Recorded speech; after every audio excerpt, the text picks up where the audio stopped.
महाराज दशरथ के आंगन में जब 4 पुत्र हुए, जितने दास दासियां से सब जा करके महाराज दशरथ से माँ कौशल्या, माँ कैकेयी, माँ सुमित्रा से लगे बधाइयाँ मांगने।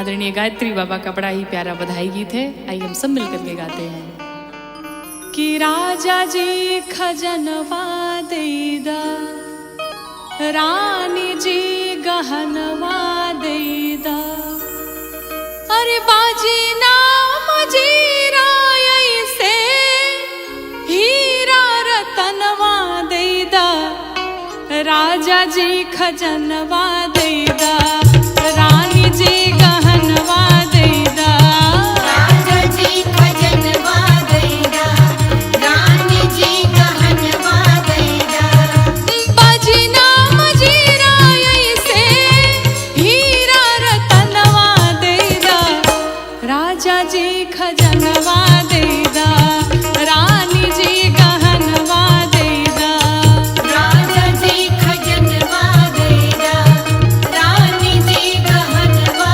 देदा। बधाई हो।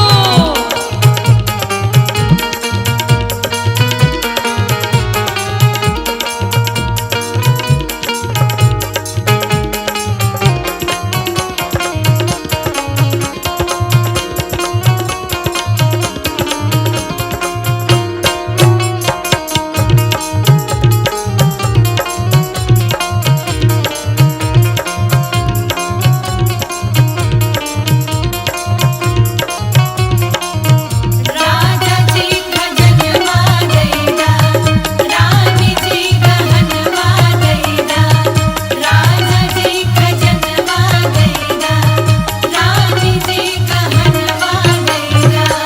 माताओं ने पूछा और का चाहिए, तो कहते हैं कि हल्का हसूली काड़ा छाड़ा, बाजू बंद झुमका डाड़ा, हल्का हसूली काड़ा छाड़ा, बाजू बंद झुमका डाड़ा, हल्का हंसुली काड़ा छाड़ा, बाजू बंद झुमका डाड़ा, इहे यार मनवा अपना, कान के रनवा देदा, राजा जी खजनवा देदा, रानी जी गहनवा देदा, राजा जी खजनवा देदा, रानी जी गहनवा देदा।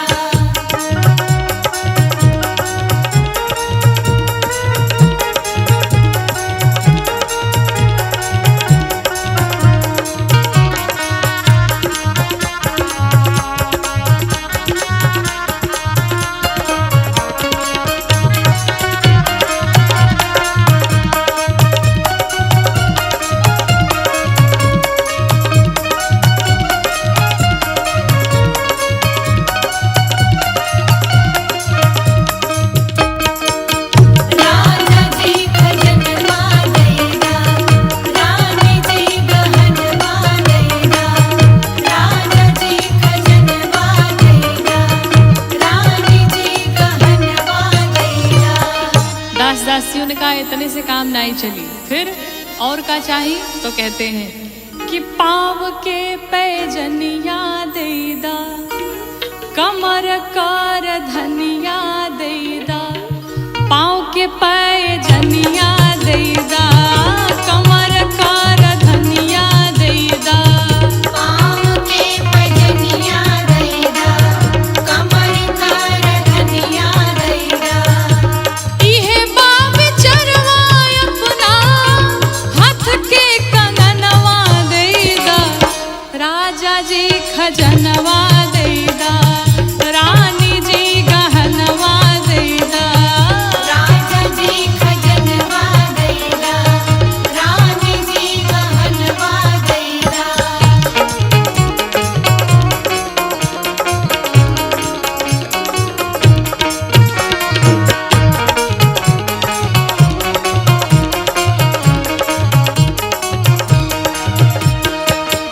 राजा जी खजनवा देदा,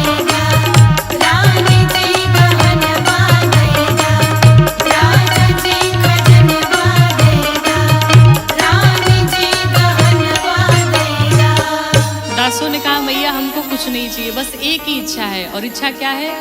हमारा के कछु ना चाही, इहे इच्छा मनवा माही। हमारा के कछु ना चाही, इहे इच्छा मनवा माही। हमरा के कछु ना चाही, इहे इच्छा मनवा माही। इहे बास बनवा अपना गोद के ललनवा देदा, राजा जी खजनवा देदा, रानी जी गहनवा देदा।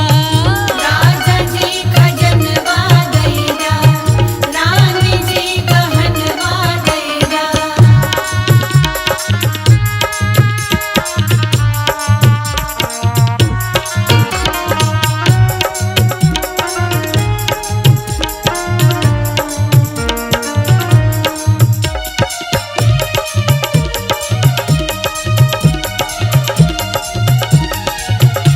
राजा जी खजनवा दैदा, रानी जी गहनवा दैदा। राजा जी खजनवा दैदा, रानी जी गहनवा दैदा। जिकरी गाई तेरी के खिंच के काहे चीचरी के। जिकरी गाई तेरी के खिंच के काहे चीचरी के। जिकरी गाई तेरी के, खिंच के कहे चीचरी के। इहे यार मनवा हमके प्रभु के चरणवा देदा, राजा जी खजनवा देदा,